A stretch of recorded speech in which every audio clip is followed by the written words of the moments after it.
Hello friends, welcome to all. आज मैं आपके लिए जो वीडियो लेकर आ रहा हूँ, देखिए बहुत ही इंपॉर्टेंट वीडियो, डीमार्ट वाले दमानी जी का स्टॉक। अब आपको क्या डीमार्ट वाले दमानी जी, देखिए इस स्टॉक को हम आज से नहीं, जैसे जैसे दमानी जी की नजरें इस पे पड़ती गई और ये माल खरीदते गए, नजरें हमारी भी स्टॉक पे थी और आपके लिए भी वीडियोज टाइमली आते गए। लेकिन जैसा कि आपको पता है, अगर कोई बड़ा प्लेयर किसी स्टॉक में माल खरीदता है तो वो एक साथ नहीं खरीदता, क्योंकि एक साथ अगर खरीदेगा तो स्टॉक का प्राइस आसमान पे चला जाएगा। लेकिन स्टॉक के प्राइस को भी कंट्रोल करने के लिए वो थोड़ा थोड़ा सेलिंग भी कर सकता है बीच में, और साथ के साथ आप देखोगे जैसे जैसे प्राइस उसके कंट्रोल में आता है तो फिर माल खरीदता है। और दमानी जी ने भी कुछ ऐसा ही किया। क्या ये स्टॉक फिर से रेडी हो रहा है पैसा छापने के लिए? क्योंकि कमाना तो उसे कहते हैं जब आप कहोगे कि एक महीने में 5%, 4%, 2%, साल में फिक्स डिपॉजिट का रिटर्न मिल रहा है। लेकिन जब एक एक महीने में आपको 20-20, 25-25% का रिटर्न मिल जाता है तो उसको कमाना नहीं कहते, उसको छापना कहते हैं। जरा देखिए, सीधे लेके चलता हूं आपको दमानी जी के स्टॉक की तरफ। आप कहोगे वाह, क्या मौका तैयार हो रहा है। लेकिन मौका तैयार होने से पहले सबसे इंपॉर्टेंट पार्ट होता है रिस्क मैनेजमेंट। उसको कभी इग्नोर ना कीजिए। आज का जो वॉल्यूम देखने को मिला वो इम्प्रेसिव, तेजी देखने को मिली वो इम्प्रेसिव, लेकिन इस तेजी को यही मत छोड़िए। ये तेजी एक सिग्नल दे रही है कि फिर से कोई बड़ा प्लेयर दबे पांव एंट्री मार रहा है। ये देखिए 176 का प्राइस, 8% की तेजी इस स्टॉक में देखने को मिली और 40% की डिलीवरी। क्या कुछ हो रहा है। द इंडिया सीमेंट की यहाँ पे हम बात कर रहे हैं। रेगुलर बेसिस पे आपको द इंडिया सीमेंट के बारे में अपडेट जरूर हम करते रहे हैं, और मार्केट कैपिटलाइजेशन 5,000 करोड़ का है। बहुत सारे लोग क्वेश्चन पूछेंगे कि डेट बहुत है, प्रॉफिट नेगेटिव है, लेकिन आपको क्या, आपने तो इस स्टॉक में 20, 25, 30% का प्रॉफिट लेके निकल जाना है। कौन सा जिंदगी भर इस स्टॉक को अपनी जेब में रखना है। आप एंट्री करते हो तो प्रॉपर रिस्क मैनेजमेंट के साथ। अब देखिए इस स्टॉक को आज से नहीं, दमानी जी का स्टॉक, ये हम अगर देखा तो जब ये 100-150 रुपए के आसपास ट्रेड कर रहा था, 116 के आसपास, ये मई 2020 का वीडियो है, तब दमानी जी ने धीरे धीरे इसमें स्टेक बढ़ाया और आज की डेट में स्टॉक कहां पहुंच गया। लेकिन इससे इंपॉर्टेंट पार्ट में आपको दमानी जी की हिस्सेदारी जब दिखाऊंगा तो आप हैरान होने वाले हो। राधा किशन शिव किशन दमानी जी, गोपी किशन शिव किशन दमानी जी, और आप देखिए इनकी हिस्सेदारी लगातार बढ़ते जा रही है और ये हिस्सेदारी कहां पहुंच चुकी है, 20% के लेवल को भी पार कर चुकी है। ये वो देखिए, ये वो नंबर है मार्च क्वार्टर की। जैसे जैसे नंबर हमारे सामने आए, क्योंकि आपको पता है जब ये लोग खरीदते हैं तो जब क्वार्टर्स के नंबर सामने आते हैं तभी आपके सामने नंबर्स आएंगे। तो मार्च 2020 में यहाँ पे अचानक देखने को मिला राधा किशन शिव किशन दमानी जी ने खूब माल खरीद लिया स्टॉक में। फिर क्या था, स्टॉक आसमान छूने लग गया। लेकिन ये यही नहीं रुके, और आप देखिए 31 या ऑलमोस्ट 3 करोड़ 18 लाख शेयर्स खरीदे थे। उसके बाद ये और बढ़ा, और बढ़ के ये देखिए, ये अलग अलग नाम से उनकी होल्डिंग्स यहाँ पे हैं। फिर ये शेयर का काउंट और बढ़ गया, और बढ़ते बढ़ते अगर सितंबर में देखा जाए तो इंटैक्ट था, लेकिन दिसंबर क्वार्टर में और माल खरीद लिया। अब इनके पास शेयर्स देखिए कहां पहुंच चुके हैं। तो लगातार शेयर्स खरीदे जा रहे हैं। आप सोचोगे कि हमें भी खरीदना चाहिए, क्या लेवल है, लेकिन मैं आपको हमेशा कहता हूं कि दबे पांव जो एंट्रीज होती है ना, उनको पहचानना सीखिए और आप स्टॉक में इजीली आराम से, जैसी करेक्शन रिजॉल्व होगी, एंट्री लेते ही आपको भी मौका मिल जाता है। तो देखेंगे इस चीज को और थोड़ा सा और डिटेल में समझने की कोशिश करते हैं इंडिया सीमेंट को। इंडिया सीमेंट प्रॉफिटेबिलिटी, रेवेन्यू, आप देखोगे रेवेन्यू मतलब ज्यादा ग्रोथ नहीं है, लेकिन कंसिस्टेंट 5,000 करोड़ के आसपास का रेवेन्यू दिखा रहा है। और प्रॉफिटेबिलिटी की अगर बात की जाए तो पिछले 12 महीनों में जबरदस्त प्रॉफिटेबिलिटी यहाँ पे इसने दिखाई है। राधा किशन शिव किशन दमानी जी आगे आ चुके हैं। लेकिन ये स्टॉक हमारी रडार में क्यों आया, सबसे इंपॉर्टेंट पार्ट, ये स्टॉक हमारी रडार में आने का मेजर कारण है। मेजर कारण, जैसा कि आपको पता है, हम स्टॉक में क्या देखते हैं, हम स्टॉक में देखते हैं इंपल्स करेक्शन और इंपल्स करेक्शन। मतलब कि स्टॉक में कब आ रही है करेक्शन, कब बन रहा है अगला इंपल्स, क्योंकि वो हमारे लिए होता है बहुत ही इंपॉर्टेंट। जैसे कि मंथली चार्ट में डबल बॉटम बनाने के बाद इस स्टॉक में आई थी रैली, फिर आई थी अगली करेक्शन, तो ये स्टॉक आपके लिए तैयार हो गया था with a stop loss of this. फिर अगली करेक्शन आई, बहुत ही बढ़िया करेक्शन रही, जो कि 120 के लेवल से इस स्टॉक को 180 की रेंज में लेके गया, और फिर से आई करेक्शन। अब ये करेक्शन रिजॉल्व होते हुए दिख रही है, तो आपके लिए फिर से होगा मौका, तो तैयार रहें। मंथली पे बुलिश क्रॉस बना है, मतलब स्टॉक में अभी बहुत जबरदस्त रन बाकी है।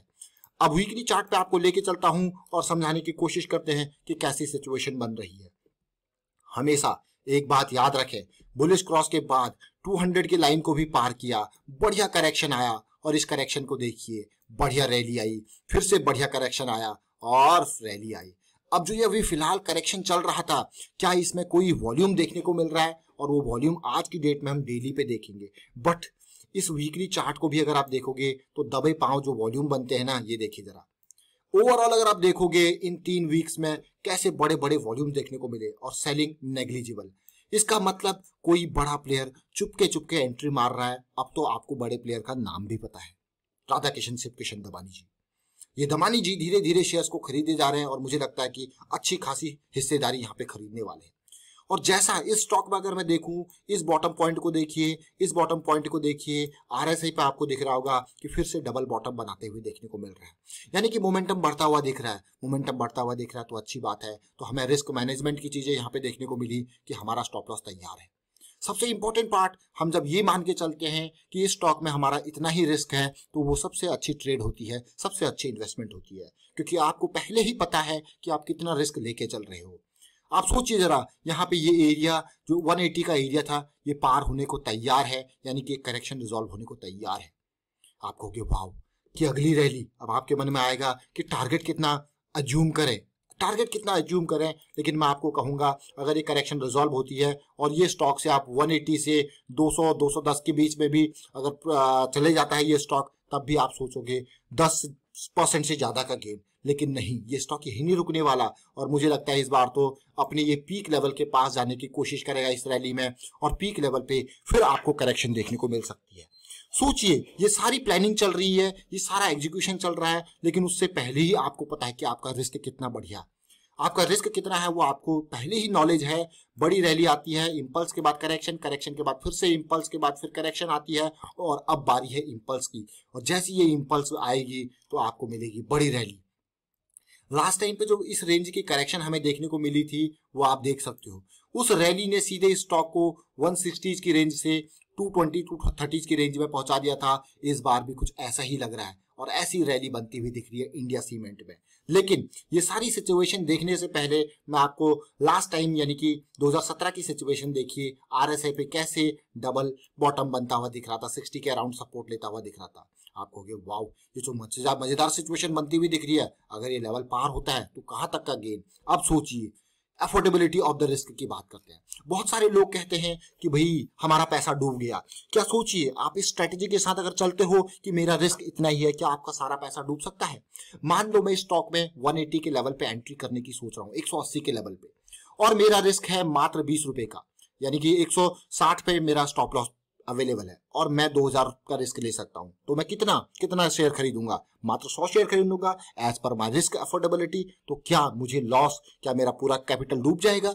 कभी नहीं, क्योंकि मेरा ही रिस्क 2000 ही रिस्क है मेरा, तो कितना जाएगा? चलो मान लो आपका पॉइंट 60 नहीं 58 चला गया, 1-2 रुपीज और चला गया, तो 2000 से 2500 हो जाएगा मैक्सिमम। क्या उससे ज्यादा हो सकता है? बिल्कुल नहीं, क्योंकि आपकी स्ट्रेटेजी पहले ही है कि रिस्क मैन को मैनेज करके चलना है। अब यही नहीं, आप डेली टाइम फ्रेम पे देखिए, जो आज का वॉल्यूम देखने को मिला वो काफी इंप्रेसिव वॉल्यूम देखने को मिला, काफी अमेजिंग वॉल्यूम देखने को मिला। ऐसा लग रहा है कि कोई दबे पाव स्टॉक में फिर से एंट्री कर रहा है और ये एरिया ब्रेक होने के नियर है। ब्रेकआउट के लिए हमको क्या चाहिए? अगर आने वाले कुछ दिनों में पुल बैक आता है या कंसोलिडेशन आता है तो वो आपके लिए और भी बढ़िया सिचुएशन होगी। फिलहाल मैं इंतजार कर रहा हूं कि ये स्टॉक इस मोमेंटम एरिया में जाके थोड़ा सा स्टेबलाइज हो जाए तो मजा आ जाए, यानी कि इस एरिया को पार करने के बाद जो पुल बैक आएगा that will be a big convincing positivity for. और अभी का प्राइस लेवल 176 है, तो 180 या थोड़ा जंप करके फिर करेक्शन आएगा तो आपके लिए जो अपॉर्चुनिटी होगी, मजेदार अपॉर्चुनिटी। रिस्क मैनेजमेंट की अगर बात करते हैं तो जब ये लेवल क्रॉस हो जाएगा, फिर जो सेकंड एंट्री पॉइंट आपके लिए बनेगा, तो उस करेक्शन का रेजोल्यूशन आपके लिए उसी हिसाब से रिस्क तैयार करेगा, यानी कि स्टॉप लॉस तैयार करेगा। मान लो ये तेजी आती है यहाँ पे और ये वापस ही 175 के आसपास वो करेक्शन रिजॉल्व होगा, तो 175 आपका स्टॉप लॉस होगा। तो ये पूरी की पूरी लर्निंग फेज को, लर्निंग प्रोसेस को समझिए। Earning are secondary, learning is primary. हमेशा याद रखें इसको। अर्निंग के लिए आप लर्निंग जरूर कर रहे हो, लेकिन लर्निंग इंपॉर्टेंट है। मैं आपको क्यों कहता हूं कि लर्निंग इंपॉर्टेंट है, क्योंकि हमेशा आपको अपने रिस्क मैनेजमेंट के साथ स्टॉक मार्केट में जाना है, लंबे टाइम तक बने रहना है, तो सीखना जरूर है। वाइंड अप करता हूं इस वीडियो को। उम्मीद करता हूं वीडियो आपको अच्छा लगा होगा। अच्छा लगा तो शेयर कीजिए, लाइक कीजिए, चैनल सब्सक्राइब नहीं किया तो जल्दी से सब्सक्राइब भी कर लो और बेल आइकन को प्रेस कर लें, जिससे आपको नोटिफिकेशन आती रहेगी। Thank you for watching the video.